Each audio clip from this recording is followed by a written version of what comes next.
Revolutionary talk for revolutionary times. Promoting peace, liberty, and prosperity around the clock. LibertyTalk.fm.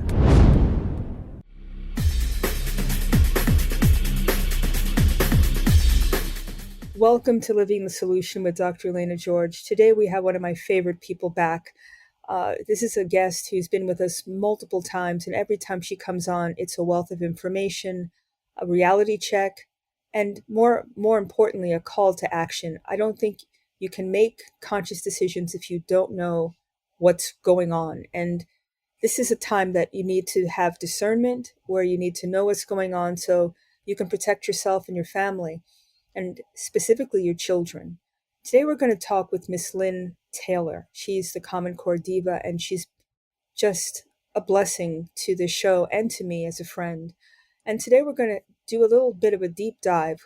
I was always curious as to know about our education system. Again, I think you and I, Lynn, had a unique, or maybe it wasn't unique, it was the time that we were educated.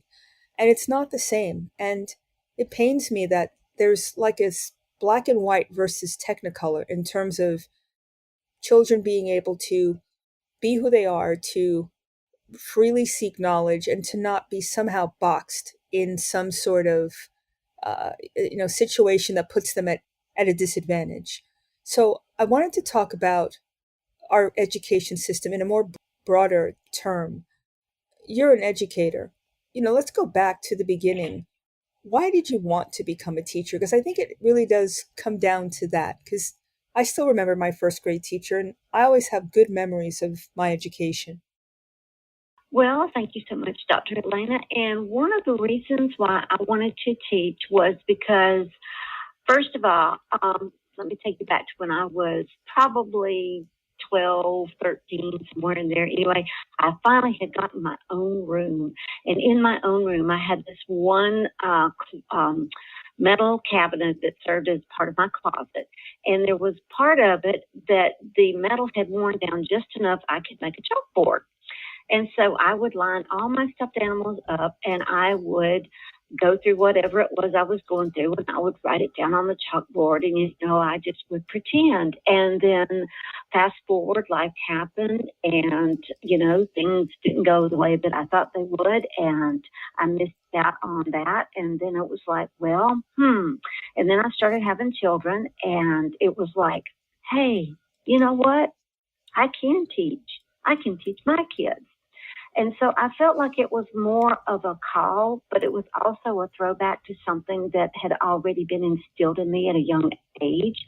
And it was such a tough thing to do, because instead of teaching other people's children, which I eventually did, I started off with my own.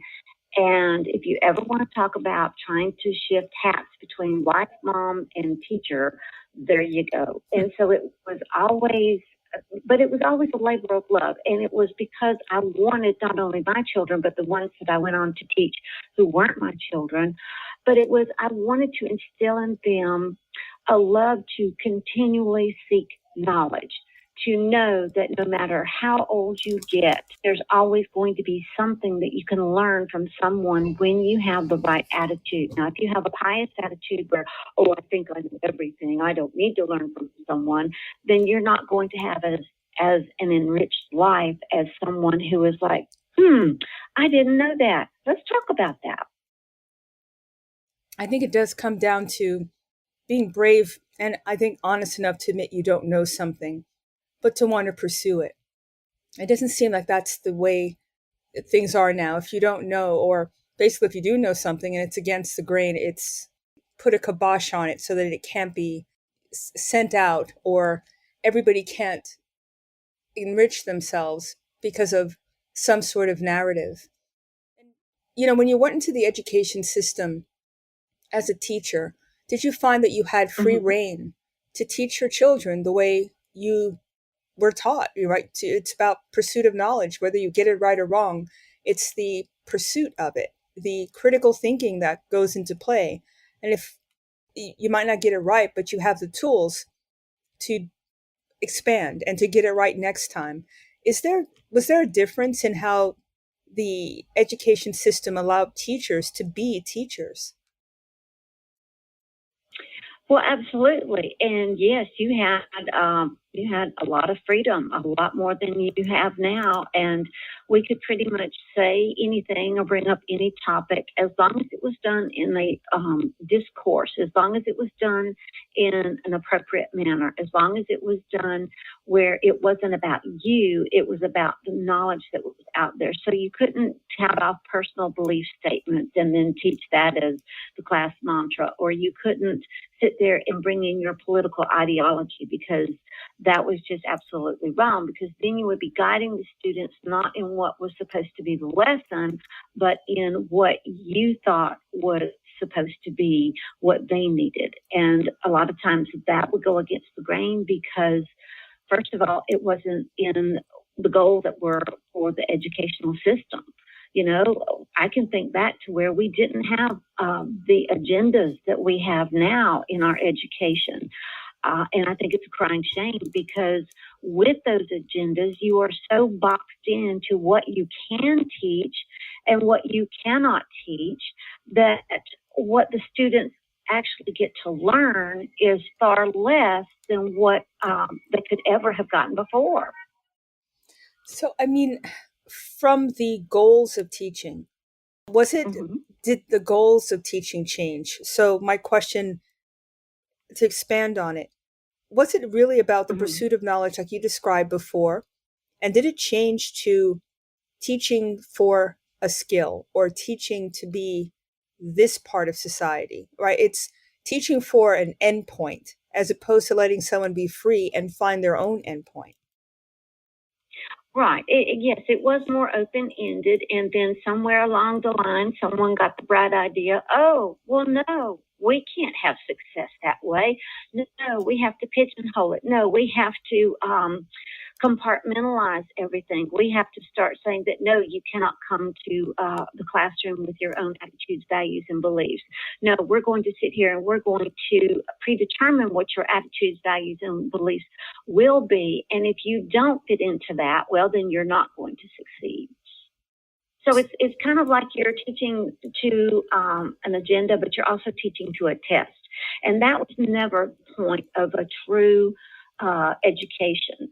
You were supposed to be able to think on your own, not just blankly throw out rote information. And that's what we're seeing happen. And we're seeing students now, Dr. Elena, who can't even get that correct.